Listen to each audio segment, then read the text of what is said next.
Throughout the galaxy, there was only one unwritten rule that kept peace between species. Never ever underestimate a human.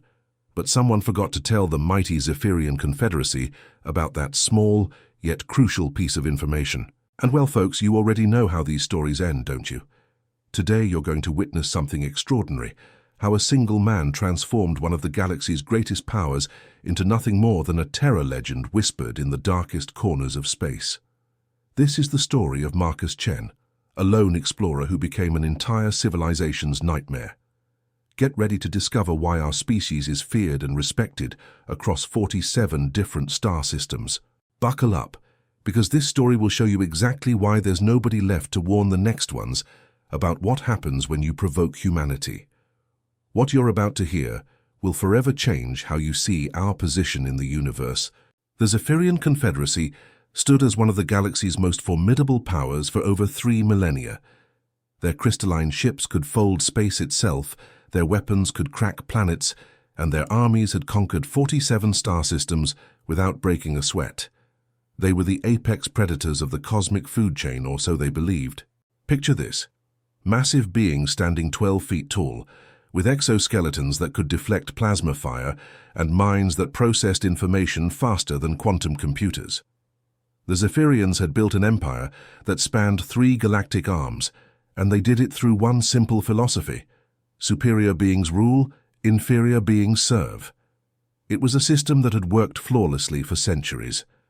Their technology was so advanced that they viewed most species as mere curiosities: the insectoid Threx, useful laborers; the gaseous veil dancers, excellent for espionage; the silicon-based rock crawlers, perfect for mining operations. Every species had its place in their grand design, catalogued, classified, and controlled. But then came humanity's first contact reports. The Zephyrian Science Council gathered in their floating crystal palace above their homeworld, reviewing data on this new species that had recently discovered faster-than-light travel. The report was underwhelming. Bipedal mammals, average height 5 to 6 feet, no natural armor, no telepathic abilities, no specialized organs for hostile environments. Their technology was crude, their ships barely held together, and their lifespans were laughably short. The Council's verdict was swift and unanimous: classify humans as a Class D primitive species, barely above the intelligence threshold required for tool use, certainly not worth diplomatic contact. One counselor even joked that these pink apes with delusions of grandeur would probably extinct themselves within a few generations through warfare or environmental destruction. What truly sealed humanity's fate in their eyes was our apparent chaos. Unlike the perfectly ordered Zephyrian society, humans seemed to thrive in disorder. They had hundreds of different governments, thousands of languages, and couldn't even agree on basic philosophical concepts. To the Zephyrians, this looked like weakness. A species so divided could never pose a threat to their perfectly organized empire. The final insult came when Admiral Zephyr reviewed human military tactics. He laughed so hard his chitinous shell cracked. "They fight with primitive projectile weapons and chemical explosives," he wheezed. "Their largest vessels carry fewer than 1,000 individuals. Our mining drones are more dangerous than their entire fleet." And so, the decision was made. Humanity would be ignored until they became useful, then absorbed into the Confederacy as another servant species. After all, what could possibly go wrong with that plan? Marcus Reaper Chen wasn't your typical space explorer. At 42, the former Earth Marine carried himself with the quiet confidence of someone who'd seen the worst the universe had to offer and lived to tell about it. His weathered hands bore the scars of a dozen conflicts, and his eyes held that 1,000-yard stare that comes from watching good people die in bad places. After retiring from active duty, Marcus had taken up mineral prospecting in the Outer Rim territories. It was honest work, quiet work, the kind that let a man think without the sound of plasma fire ringing in his ears. His ship, the Defiant Echo, wasn't much to look at. Cobbled together from salvaged parts and held together by human ingenuity and pure stubbornness, she was the perfect representation of humanity's approach to space travel. If it works, don't fix it. The mission seemed routine enough. Survey the asteroid belt in the Kepler 442 system, catalog valuable minerals, file the reports, and move on to the next rock. Marcus had done this dance 100 times before. What he hadn't counted on was running into a Zephyrian patrol in what was supposed to be neutral space. The crystalline ships materialized around the defiant Echo like predators surrounding wounded prey. Marcus had heard stories about the Zephyrians, whispered tales in spaceport bars about 12-foot-tall monsters who treated other species like insects. He'd never given them much thought. Now, as their tractor beams locked onto his ship, he was getting a crash course in galactic politics. The boarding was swift and professional. The Zephyrian soldiers moved with mechanical precision, their chitinous armor gleaming under the ship's lights. Marcus didn't resist. What was the point? His sidearm would barely scratch their natural armor, and fighting would only give them an excuse to get violent. Commander Thexval examined the human with the detached interest of a scientist studying a new specimen. Fascinating, he clicked through his translator. A genuine human alone in the void. Our xenobiology department will be thrilled. The way he said it made Marcus's skin crawl. He wasn't looking at a person. He was looking at a lab rat. The biggest mistake the Zephyrians made wasn't capturing Marcus. It wasn't even deciding to study him. Their fatal error was separating him from his ship. You see, the defiant Echo wasn't just Marcus's home and livelihood. She was his lifeline, his ace in the hole. And most importantly, she was equipped with some very special modifications that weren't listed in any official manifest. As they dragged him toward their detention cells, Marcus allowed himself a small smile. These crystal-plated bastards had no idea what they'd just stepped in. The Zephyrian Maximum Security Facility was a masterpiece of alien engineering. Built into the core of a dead moon, it was designed to hold the galaxy's most dangerous criminals. Energy fields that could contain plasma beings, gravity wells that could crush diamond, and neural suppressors that could pacify even the most violent species. It was escape-proof, or so they claimed. Marcus found himself in Cell Block Omega, reserved for specimens requiring intensive study. The interrogation began within hours. Commander Thexval and his team of xenobiologists approached the process with academic enthusiasm, treating Marcus like a particularly interesting virus under a microscope. "Tell us about human military capabilities," Thexval demanded, his mandibles clicking with anticipation. "Your species' fleet strength, weapon systems, defensive installations." Marcus leaned back in the uncomfortable alien chair, a knowing smirk playing across his face. "You really don't know anything about us, do you?" His voice carried an edge that made the translator unit crackle with static.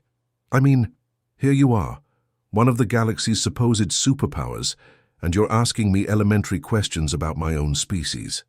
The Zephyrians exchanged confused glances. This wasn't how interrogations typically went. Most species either cowered in terror or tried to bargain.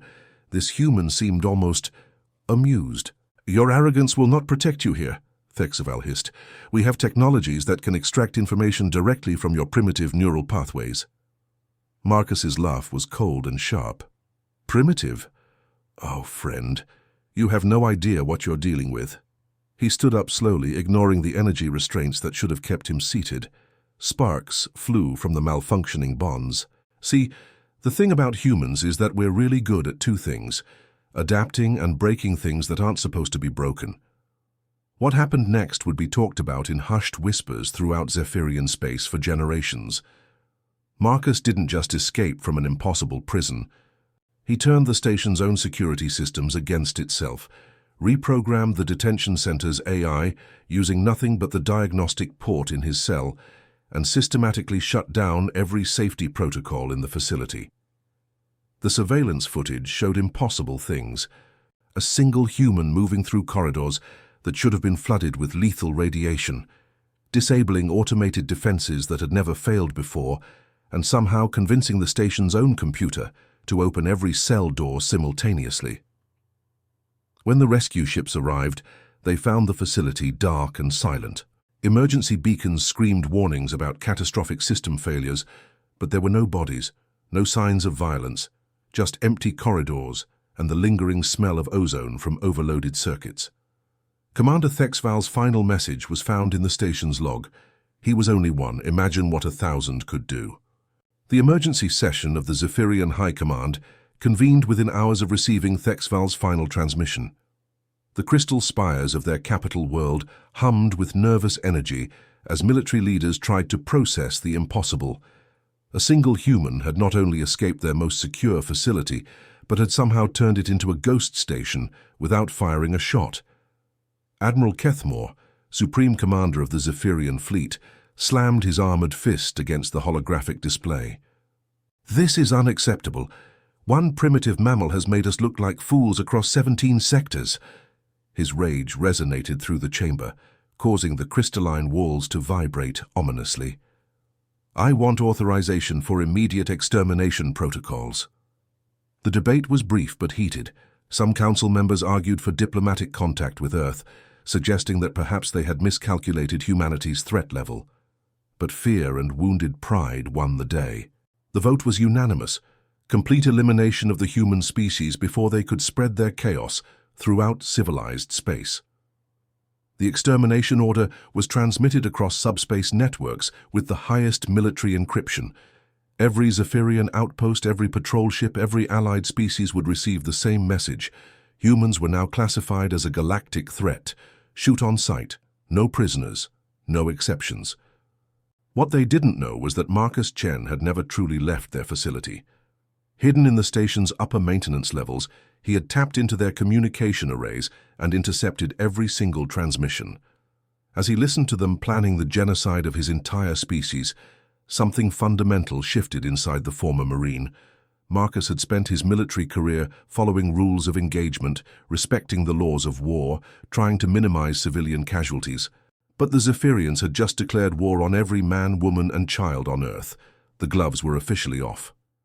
"You wanted to know about human military capabilities?" Marcus whispered into the communication array, his voice carrying across their encrypted channels like a digital ghost. "Let me give you a personal demonstration." His transformation from prisoner to predator was swift and methodical. Marcus had studied their systems during his captivity, memorized their patrol routes, learned their communication protocols. Now he began implementing lessons learned from 20 years of asymmetric warfare against superior forces. The first strikes came within days. Zephyrian communication relays began experiencing catastrophic failures.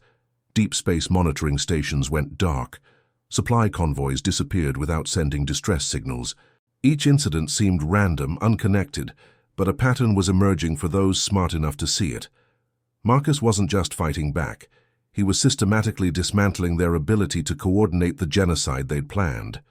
Every destroyed relay meant fewer orders could be transmitted.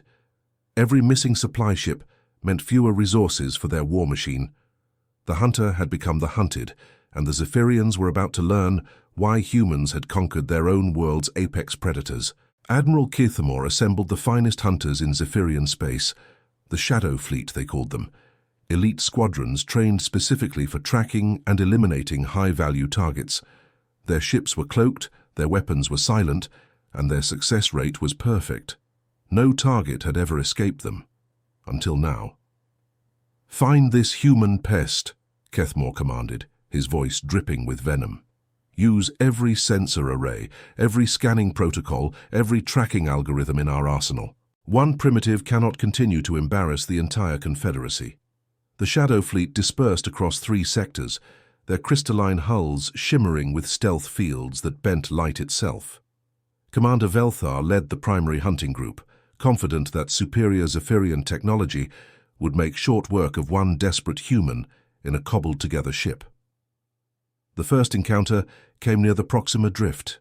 Velthar's sensors detected the Defiant Echo's energy signature and moved to intercept. But when his squadron dropped out of hyperspace, they found only empty void and the wreckage of a supply depot. The human ship was nowhere to be found. "Impossible," Velthar muttered. "Our sensors showed his vessel was here 30 seconds ago." That's when the attacks began. The Defiant Echo seemed to materialize from nowhere, unleashing salvos of modified torpedoes that shouldn't have been able to penetrate Zephyrian shields. But somehow they did. 3 ships were crippled before Marcus vanished again, leaving behind only confused aliens and burning wreckage. Within hours, reports flooded in from across the sector. The human had simultaneously struck mining operations in the Vega system, sabotaged a military outpost near Rigel, and somehow managed to hack the Central Command network on Zephyr Station 7. The timestamps showed these attacks happening at exactly the same time, separated by light years of space. "How can he be in 3 places at once?" Velthar demanded of his science officer. "It's impossible, Commander, unless—" The officer's mandibles clicked nervously. "Unless there's more than one human." But intelligence reports confirmed it. Earth's defensive fleets were still in their home system. This was the work of one man, somehow outmaneuvering an entire battle group using tactics they'd never encountered before. Marcus wasn't fighting like other species they'd conquered. He wasn't trying to meet them in direct combat or overwhelm them with superior numbers. Instead, he was using hit-and-run tactics, psychological warfare, and what could only be described as controlled chaos. Every engagement followed the same pattern: strike hard, strike fast, disappear completely. The Zephyrians would arrive at coordinates where their sensors swore the human had been, only to find empty space and the aftermath of another impossible victory.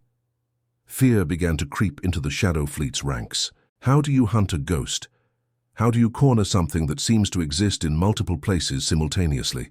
The greatest hunters in Zephyrian space were being systematically outplayed by a single human, and their confidence was cracking like fractured crystal.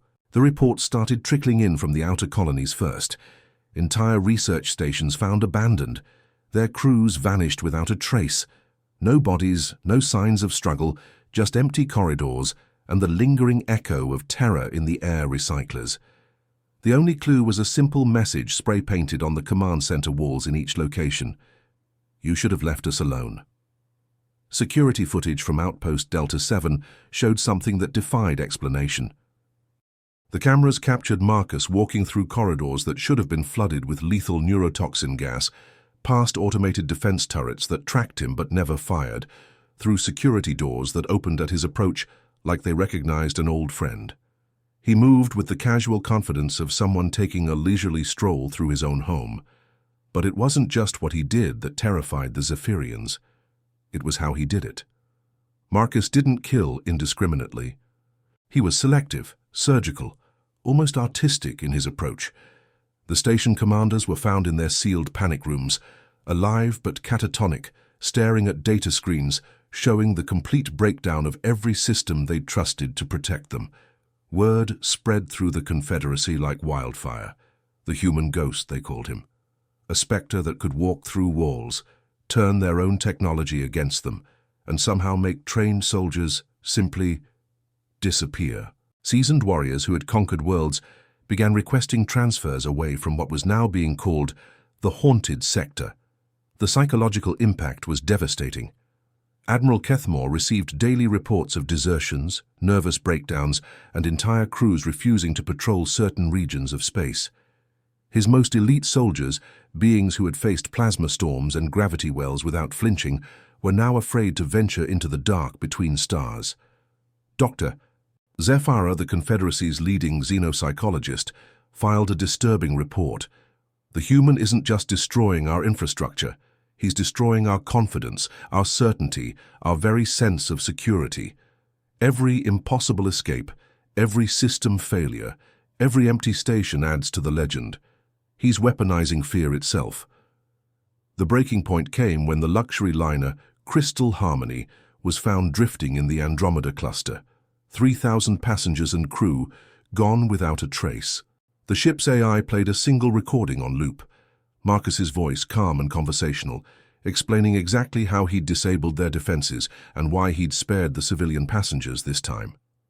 "This could have been a warship," his voice echoed through the empty corridors. "It could have been a military installation, but I chose mercy today.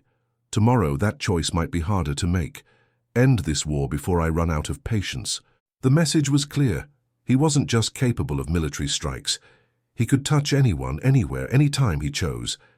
The question wasn't whether the human ghost would strike again, but when and who would be next. Zephyr Prime had never fallen.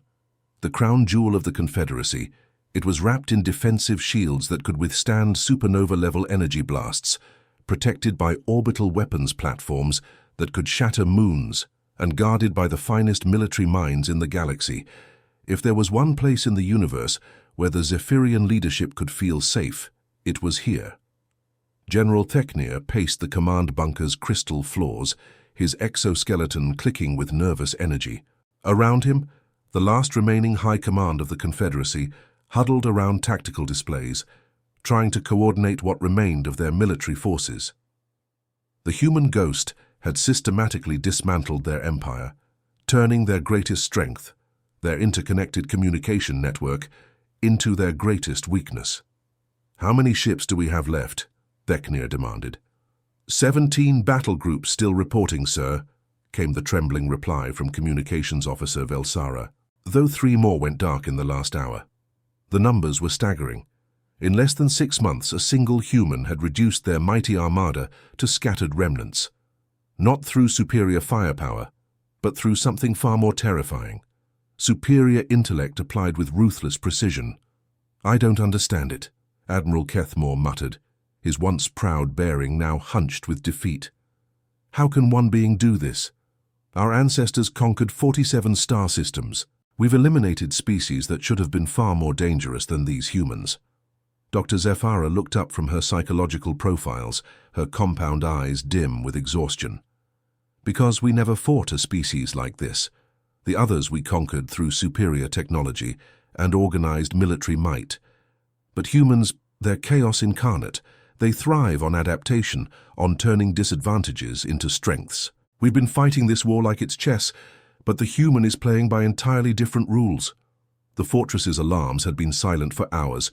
No attacks, no probes, no attempts at infiltration. Just an oppressive quiet that seemed to press against the walls like a living thing. The waiting was almost worse than the attacks themselves. "Maybe he's finally given up," Communications Officer Velsara suggested hopefully. "Maybe he's run out of resources." General Theknir was about to respond when every screen in the command center flickered. Static cleared, revealing a familiar human face. Marcus Chen sat in what appeared to be their own communication center, calmly sipping from a steaming mug. "Good evening, gentlemen," Marcus said, his voice carrying through their supposedly secure speakers. "I hope you don't mind that I let myself in. We need to have a conversation." Behind him, through the camera feed, they could see Zephyrian soldiers standing at attention, their weapons lowered, their movements strangely mechanical. The impossible had happened again. Somehow, Marcus Chen was inside their impenetrable fortress, and he'd brought friends. The silence in the command bunker was deafening. General Theknir's mandibles clicked rapidly, the Zephyrian equivalent of hyperventilation, as he stared at the impossible image on their screens. Marcus Chen sat comfortably in their own communications hub, surrounded by what should have been hostile guards who now stood like obedient statues. "I know what you're thinking," Marcus continued, setting down his mug with deliberate calm. "How did one human infiltrate the most secure facility in the galaxy? How did I turn your own soldiers against you? The answer is quite simple, really. I didn't do it alone." The camera panned slowly, revealing the truth that would haunt Zephyrian survivors for generations. Standing behind Marcus were dozens of figures in advanced combat suits, their faces hidden behind tactical visors that reflected the bunker's crystalline walls. But it was their movements that sent ice through every Zephyrian's veins, fluid, coordinated, predatory. "You see, while you were busy chasing me across half the galaxy, Earth was busy doing what Earth does best, preparing for war." Marcus's smile was razor-sharp. "Did you really think we'd send our exploration teams into the void without any backup? Did you honestly believe that a species capable of surviving ice ages, global wars, and our own worst impulses would leave their children defenseless among the stars?" Admiral Kethmore's voice cracked through the speakers. "Impossible. Our intelligence showed your homeworld's fleets were still in the Sol system." Marcus laughed, a sound that somehow managed to be both amused and terrifying. "Your intelligence showed you what we wanted you to see. While you were studying our primitive ships docked at Earth, our real military was already deployed throughout this sector. Cloaked, waiting, watching." The tactical display behind the Zephyrian commanders flickered and changed, showing their supposed defensive perimeter. Red dots appeared throughout the system, dozens of them, hundreds of them, all marked as human vessels that had been invisible to their sensors. "Shai gave you every opportunity to back down peacefully," Marcus continued, his voice hardening. "We could have revealed ourselves at first contact, shown you our capabilities, negotiated as equals. But you chose to classify us as primitives. You chose to plan genocide. You chose to paint targets on 8 billion innocent people." Dr. Zephyr's compound eyes widened in horror as the full scope of human deception became clear. The chaos, the apparent disorganization we observed, it was all deliberate misdirection. "Now you're beginning to understand," Marcus nodded approvingly. "Humans have been practicing the art of war longer than your species has had starflight. We've learned that the best victory is the one your enemy never sees coming." The question hung in the recycled air like a death sentence. What did humanity plan to do with their advantage? The dissolution of the Zephyrian Confederacy wasn't violent. It didn't need to be.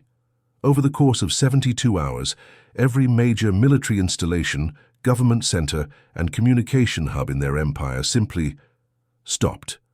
Not destroyed, not conquered, just methodically shut down by beings who had apparently been watching and waiting for the perfect moment to act. Marcus Chen's final broadcast went out on every frequency, in every language, to every corner of what had once been Confederacy space. His image appeared simultaneously on billions of screens across 47 star systems, delivering humanity's terms with the calm certainty of someone holding all the cards. "The Zephyrian Confederacy is hereby dissolved," he announced, his words carrying the weight of absolute authority. "All military forces will stand down immediately. All enslaved species are granted immediate independence. Any attempt to regroup or retaliate will be met with permanent consequences." The survivors scattered like leaves in a cosmic wind. Some fled to the galaxy's outer rim, carrying with them whispered warnings about the humans and their terrible patience. Others sought asylum with former enemies, trading state secrets for protection from Earth's reach. A few, perhaps the wisest, simply vanished into the deep dark between stars, hoping that distance would protect them from humanity's long memory. On Zephyr Prime, the evacuation was orderly and complete. Human soldiers moved through the crystal spires with professional efficiency, cataloging technology, securing records, ensuring that no weapons of mass destruction fell into the wrong hands. They were polite, even respectful, treating their former enemies with a dignity the Zephyrians had never shown their own subjects. General Theknir, now just another refugee, stood at the viewport of the transport ship carrying him to exile. Below, human ships moved in formation around the planet, like antibodies surrounding an infection. "How many of them were there?" he asked the human escort assigned to monitor the evacuation. Lieutenant Sarah Morrison glanced at the defeated general with something that might have been pity. "Enough," she said simply. "There were always enough." As Marcus Chen's personal shuttle departed Zephyr Prime for the last time, he opened a secure channel to Earth Command. "Mission accomplished, Control. The galaxy is a little safer today." "Understood, Reaper. Come home." The journey back to Earth gave Marcus time to reflect on what had transpired. They had given the Zephyrians every chance to choose peace, but arrogance and fear had led them down a darker path. Now, across the galaxy, species that had lived in fear for millennia were taking their first free breaths in generations. The age of Zephyrian dominance was over. The age of human influence had begun, built not on conquest, but on the simple principle that some lines should never be crossed. And there you have it, folks. The story of how a single human became the nightmare that ended an empire, proving once again that the most dangerous thing in the universe isn't the biggest gun or the strongest army. It's underestimating the species that crawled out of Earth's gravity well with nothing but spite, determination, and an absolute refusal to go quietly into the night. Marcus Chen's story teaches us something profound about humanity. We're not the strongest or smartest species, but we have something many others lack: the ability to adapt, endure, and find victory where defeat seems certain. We're the species that looked at impossible odds and said, "Challenge accepted." The scattered survivors of the Confederacy carry a warning that will echo through the galaxy for generations. Humanity doesn't just survive, we thrive. And most importantly, we don't forget. Because in the end, There's nobody left to warn them about what happens when you mess with humanity.